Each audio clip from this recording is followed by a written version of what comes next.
Thank you everyone for joining us tonight for our webinar, Wildfire Preparedness for Farms. This webinar is being hosted by the King Conservation District. For those of you who are unfamiliar, we're a unique type of government agency. We're a non-regulatory, non-enforcement, special purpose district. So we're similar to a water or sewer district. And we work with private landowners to help them steward the natural resources on their property. Our agency covers a wide variety of natural resource management systems. For this presentation, we'll be focusing on ways that you can make your farm and community more wildfire resilient. And we want to also extend a special thank you to our local partner in King County for joining us tonight and for helping to make webinars and events like these possible.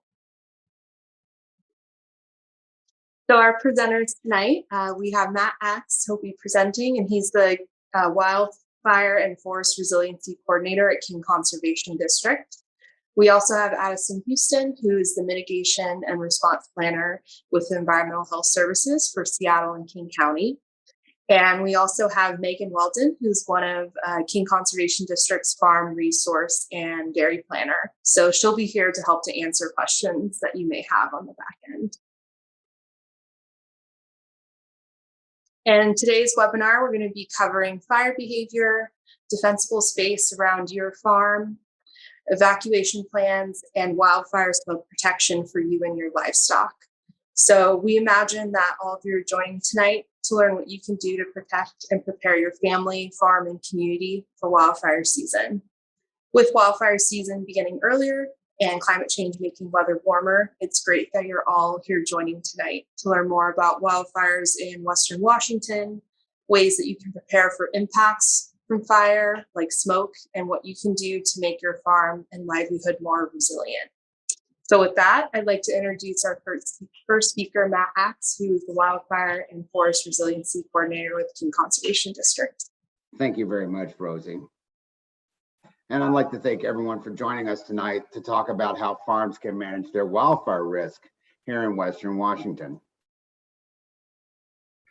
As Rosie has said, today we are going to talk about KCD's wildfire services.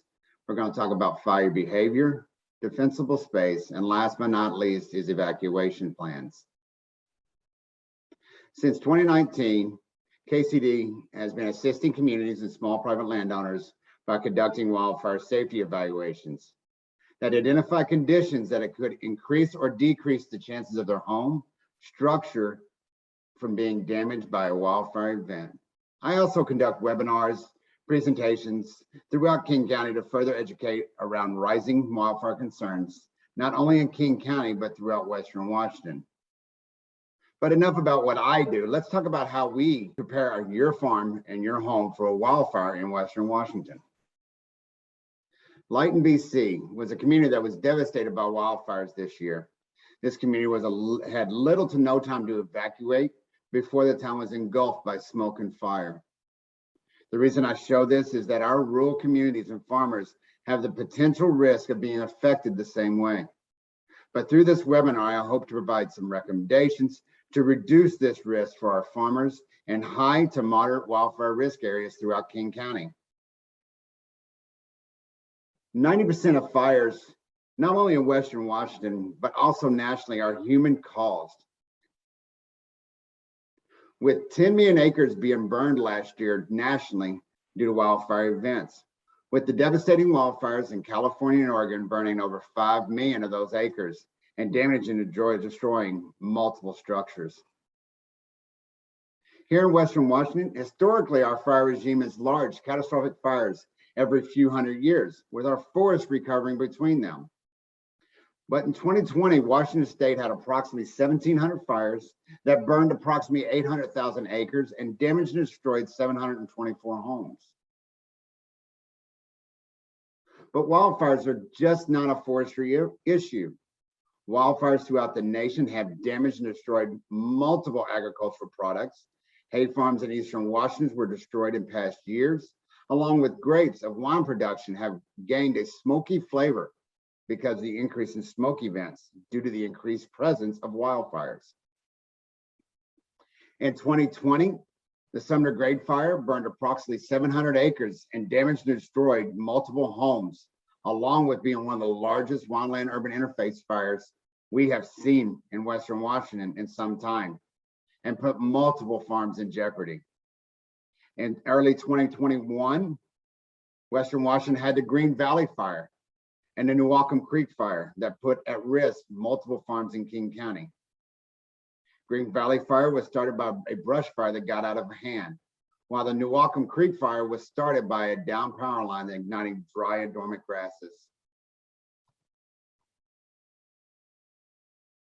So let's talk about how we determine how fires start and spread.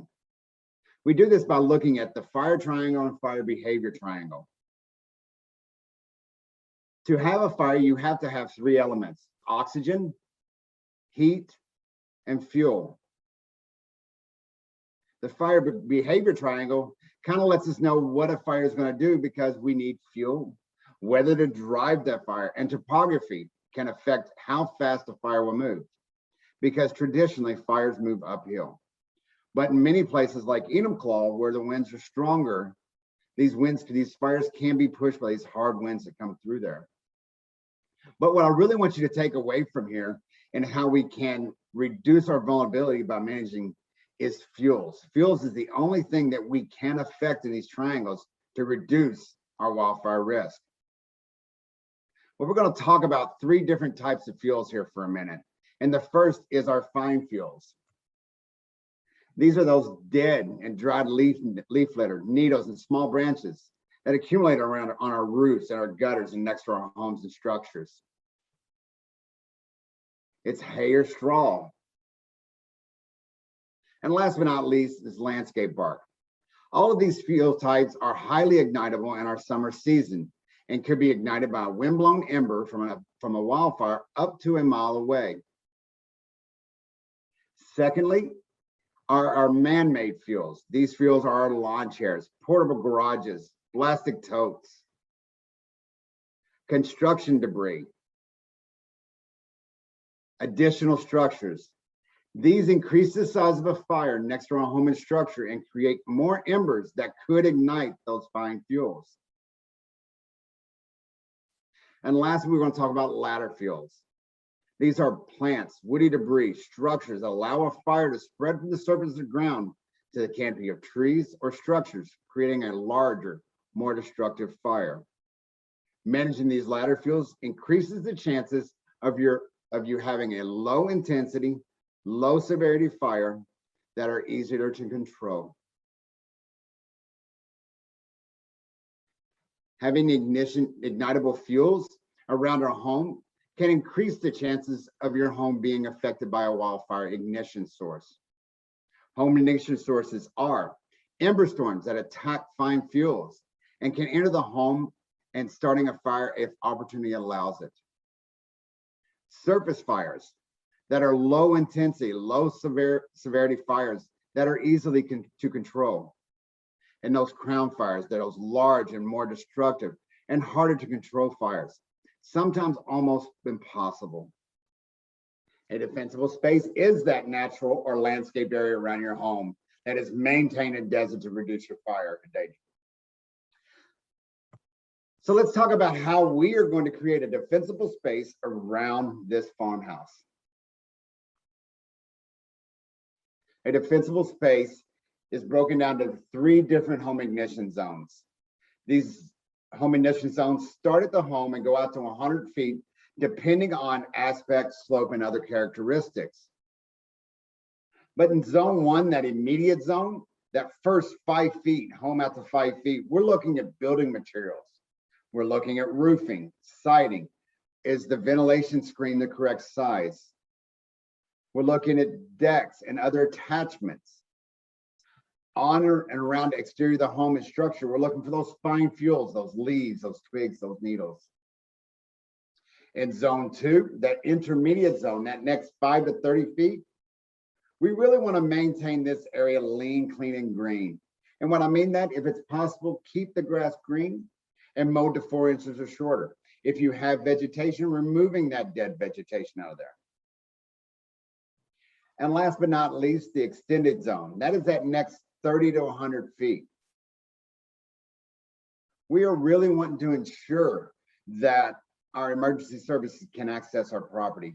Can they find our home easily? Can they get on our property? But farms that have forest area, which some do here in King County, we want to identify and remove those ladder fuels. We want to break up those continuous fuels by increasing spacing between shrubs and trees. We want to ensure that address sign is visible. And we want to reduce vegetation along the driveway to ensure emergency services can access your property. But what I really want to drive home is we really want to manage that first 30 feet around our home. This is our home protection zone. And this is what we found to where we get our best bang for our buck and where actually can help homes survive a wildfire event.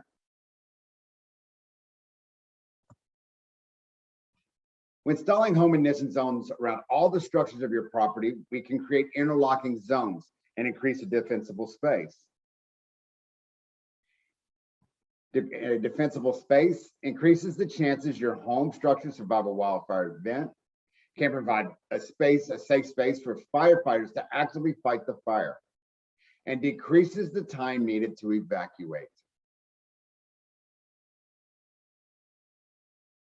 So let's take a look at what I commonly see when I conduct a wildfire safety evaluation.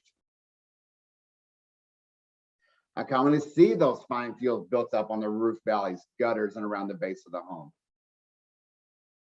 I see dense and dead vegetation next to the home that create ladder fuels that could increase the chance of this home being damaged in a wildfire event. And firewood stacked next to the home or structure. The way we reduce these risks, we remove those fine fuels from the roof and gutters and around the base of the home come spring, and we maintain those fine fuels gone throughout our summer season. When it starts to warm up, we move that firewood at least 30 feet from our home and cover it with a fire retardant tarp or something to keep embers from attacking it. And we remove all that dense and dead vegetation by increased plant spacing. What this does, your plants will love it because they will not fight for resources and be healthier for it. This will also decrease the chance of a fire starting on or around your home. In zone 2, I often see open hay barns. I see ladder fuels next to additional structures. I see dormant or hay fields. We reduce the risk by preparing your additional structures like you would your home by creating those interlocking home ignition zones. We mow our hay fields around the fences to decrease continuous fuel sources to home or structure. If you have a lawn next to your home, mow it to 4 inches or shorter within that first 30 feet. And when possible, store hay in an enclosed building made of ignition-resistant materials with the proper ventilation to ensure hay doesn't combust. And in zone 3, as I said earlier, we're really looking for access. Does your home have the address sign that is easily seen at all times of the day? The blue and white reflective sign is a recommended sign because it can be seen at all times, day or night. We want to ensure our driveways are 12 foot wide. And if you have vegetation over your driveway, make sure you have 15 foot of clearance. And we want to ensure our gates are secure to make sure our livestock and our animals stay in, but we want to make sure they go the rate of travel. So we want our gates to go in towards our property. This will ensure that emergency services don't have to back up to enter your property and increase the chances of it being, and it can actually be more effective and efficient that way. If you have an electric gate, contact your local fire districts and see if they need that code to ensure they can respond effectively and efficiently to your home. Now that we've created a defensible space, we need to conduct regular maintenance to decrease the chances of our home being damaged or destroyed by a wildfire ignition source. Finally, we should always be thinking of evacuation. Evacuation plans, in my opinion, are just as important as a defensible space, if not a little bit more important for farmers. Pre-planned evacuation routes can identify every route available to evacuate during a natural disaster. If you have a travel trailer, have it hooked up and ready to go, and a home or area designated to evacuate to outside of your projected wildfire danger zone. One thing you can add to your evacuation plan is a go bag. To name a few items that could be in your bag are important documents, home deeds, life insurance documents, water, medical kits. Having that pre-planned evacuation route and go bag decreases the time needed to evacuate. And we never want to forget our animals. When we develop an evacuation route, we must think of our livestock and pets. Addison will be talking about smoke and how that can affect animals in the next presentation. I look forward to hearing from you. A few ways to ensure your animals are evacuated before and during a wildfire event is practice your evacuation routes. Prepare your livestock to increase the time you need to evacuate. If possible, get your ungulates to the evacuation site before it is a crisis.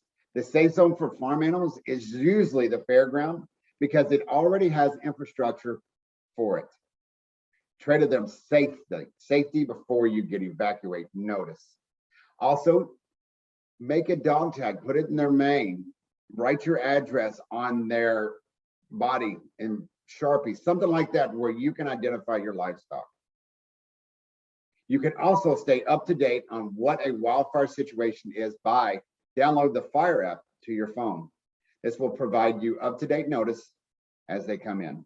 I have the pleasure of introducing our next speaker, which is Addison Houston with King County and Puget Sound Environmental Services. I think that's what it is.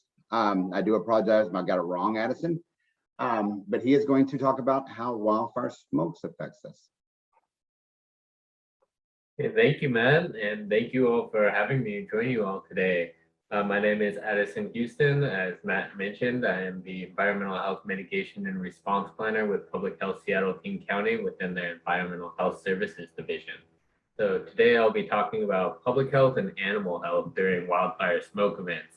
And full disclosure, to begin with, I am not I do not have a medical background or a health background for that matter, but I have done a lot of research into this topic and have been working actively on this topic for about the last 3 or 4 years now. So I will give it a best go as what I can and try to present the information that I was able to find, and hopefully it is has some relevance for you all. So, well, Matt talked a lot about wildfire. Wildfire smoke itself is also a known hazard, and it's a common component that we see and often experience more often at this point in the Western Washington region than we do actual wildfire fronts. Wildfire smoke has the potential to carry over long distances through the prevailing winds, and we can get wildfire smoke as far away from as Siberia as we experienced back in 2015 and 2018. Our region does not have to have active wildfires occurring in it to be inundated with wildfire smoke. And as many of you may recall from last year, we experienced historic and record-breaking air quality impacts due to wildfire smoke that made its way up into the Puget Sound region from fires burning in Oregon and California. So when we talk about wildfire smoke, it's a complex mixture of a number of different components. So it's made up of carbon dioxide, water vapor, carbon monoxide, hydrocarbons, nitrogen oxides, and other volatile organic chemicals, as well as a number of trace minerals. And if you have a fire in the Wildland Urban Interface, you can also get additional chemicals that are residuals from the built environment that add to the toxicity of wildfire smoke. But generally, when we're talking about projections of wildfire smoke and levels of air quality impacts related to wildfire smoke, what we're talking about is that particulate matter, which is the very fine ash or the sediment that is generated when wildfire combusts whatever fuels are burning. And so wildfire smoke is really particulate matter in wildfire smoke is really the primary pollutant public health concern. It gives us the best proxy to actually monitor and determine generally what the health impacts are from wildfire smoke exposure. Granted, because it is this complex mixture of all these different constituents, what we are seeing in research and growing evidence is that wildfire particulate matter is actually far more hazardous than other sources of ambient particulate matter that are associated with dust or even diesel emissions. So when wildfires burn, they're really infusing this cocktail of toxins into that particulate matter that's then being generated. It has the ability to be transported long distances off of the winds and the trade currents, depending on what time of year it is and what season it is. The small particles, the PM 2.5, those represent the greatest health risk and the greatest kind of pollutant of concern when we look at wildfire smoke. So when you see things like air quality advisory levels, a lot of the times those are all reporting in particulate matter PM 2.5, which is the very, very fine component of wildfire smoke that can be then breathed deep inside of your lungs or your animal's lungs. And that's really what results in the immediate and long-term health impacts from wildfire smoke exposure. So groups most sensitive to wildfire smoke are really everyone. People with pre-existing medical conditions, especially lung and heart disease, are particularly vulnerable, as well as people with respiratory infections or people who experience chronic asthma.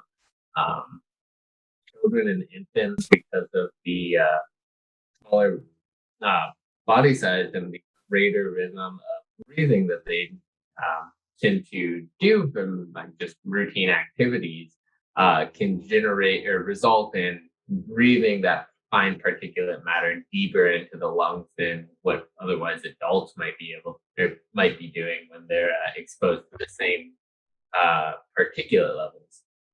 People 65 years and older, pregnant women, and outdoor workers are all also at that increased risk to wildfire smoke exposure.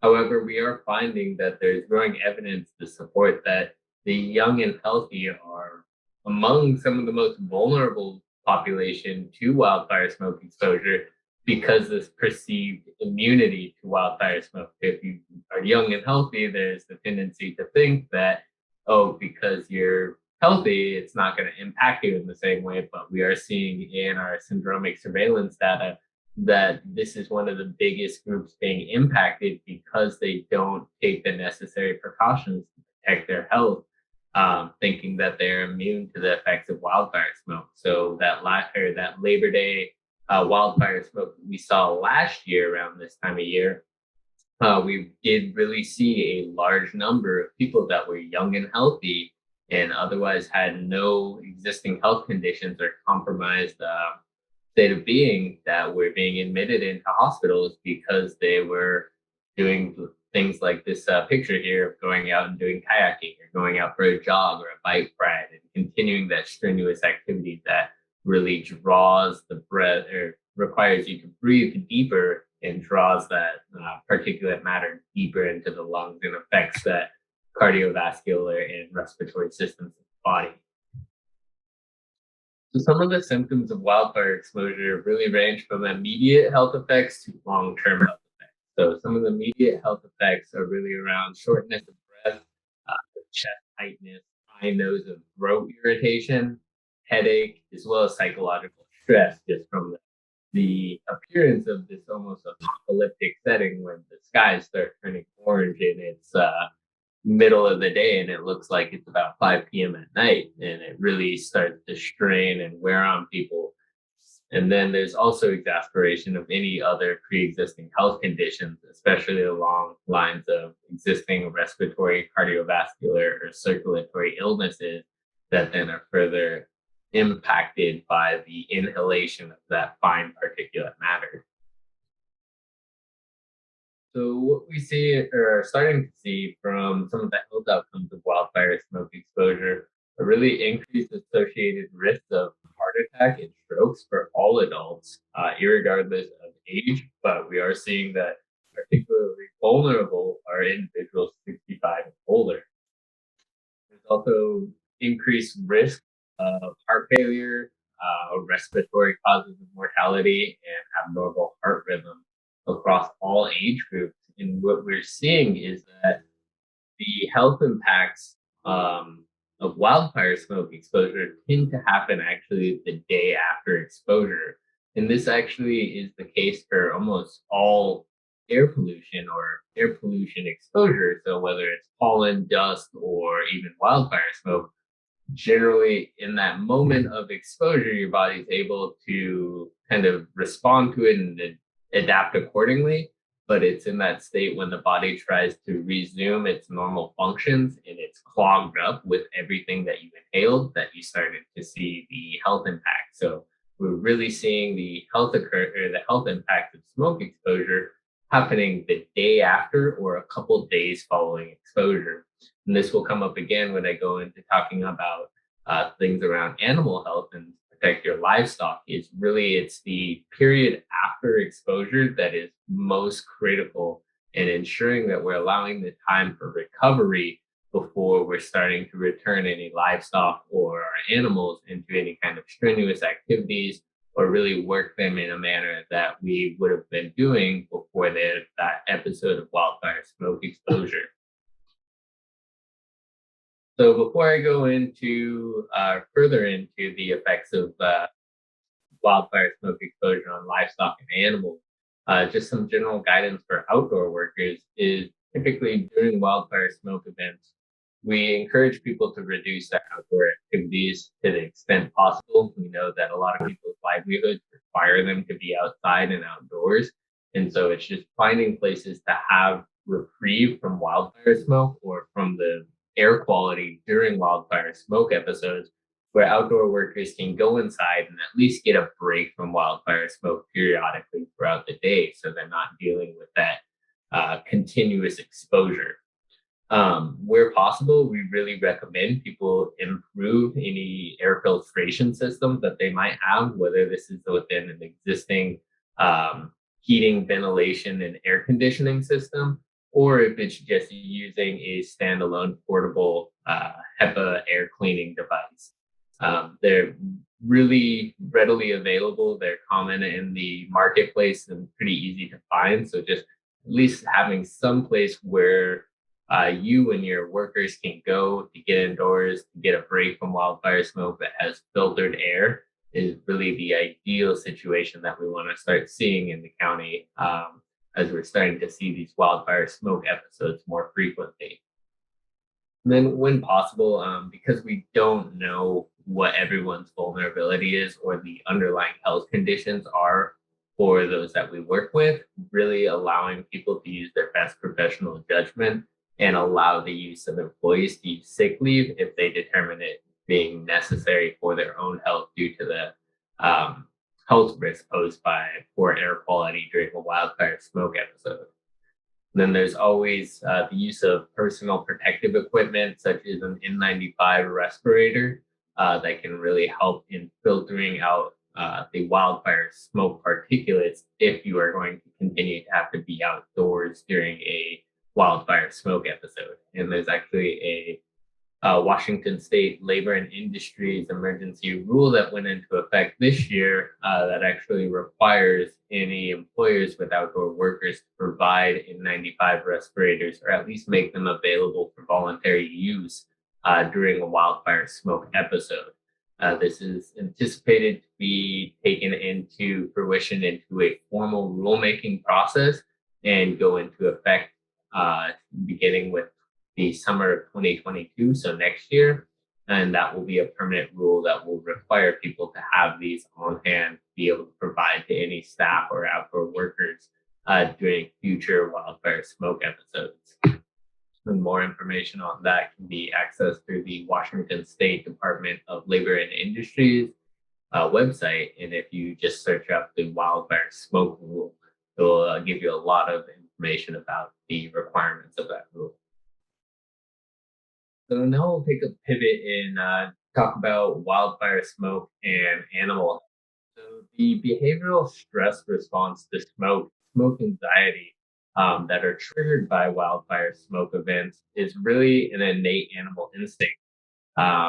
It's driven by the instinct that animals have that when they smell or sense smoke, it triggers that flight instinct and you get out of the area, get out of potential harm's way of a wildfire front coming in. So if animals are pinned or kept in closed spaces, it can really drive up that anxiety because they're dealing with this natural innate instinct to want to flee from an area, but if kept in a pen or in an enclosed space, they do not have that capability. So that can really drive up the anxiety and the behavioral stress response in animals when there's presence of wildfire smoke.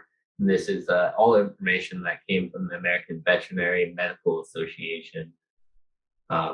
Birds and poultry are also among the most susceptible to wildfire smoke exposure than larger livestock breeds due to the differences in the respiratory systems. And I'm sure that you've all heard of the canary in the coal mine saying, but bird and avian respiratory systems are far more complex in the breathing rate of poultry and birds is at such a higher rate than larger mammals that smaller amounts of particulate matter will result in earlier impacts to your birds and your poultry before you'll start seeing impacts to your larger livestock. For the larger livestock, because of the increased lung capacity, increased body mass, and the deeper inhalator, the larger lung capacity to pull more oxygen into their body, they're able to still pull oxygen in and not have their respiratory systems overwhelmed by particulate matter as easily as birds and poultry. So some of the smoke impacts from to livestock are really around injury from inhalation. And it's a very dose dependent risk where the longer they're exposed to wildfire smoke and the greater the levels of particulate matter concentrations, the more likely we're going to start seeing immediate and long-term health impacts to our animals. So it's a dose-dependent response where really trying to reduce the level of exposure and the duration of exposure are going to be keys. And I know it's a complicated feat to try to do. It's not as easy to bring a herd of cattle into an indoor environment. But thinking about ways that you might otherwise be able to protect the health and reduce the amount of particulate matter they may be inhaling are some of the strategies we'll go into discussing it here in a moment. Airway damage from animal smoke exposure can also take about 4 to 6 weeks for full recovery. And this comes to some research that was done specifically looking at the performance of polo horses, or horses that were used for the sport of polo, and looking at how long it took them to regain their performance capabilities after being exposed to a wildfire smoke event down in California. And they found in that study that attempts to handle, move, or transport the animals following smoke exposure actually delayed their healing process and took the animals longer to return to the same levels of performance that they had prior to the event of smoke exposure. So it's really making sure that if your animals are exposed to wildfire smoke, that you are allowing the time for them to be able to recover before engaging in any other kind of routine activity that you may have planned for those animals prior to the event of them being exposed to wildfire smoke. and really just taking some additional caution around things around moving animals or requiring them to do excessive exercise or activity, and just allowing them to kind of lay low and allow that time to heal. So signs and symptoms of animal exposure to wildfire smoke are really around difficulty breathing, including open and mouth breathing and increased noise when breathing. There's sounding like it's a very challenging breathing process, and that's really a clear sign that you want to try to do something to get them out of the exposure or reduce their exposure. Eye irritation and excessive watering is another key sign. Nasal discharge, just as the wildfire or as the particulate matter starts to clog up the membrane systems or mucous membranes, it will start resulting in discharge.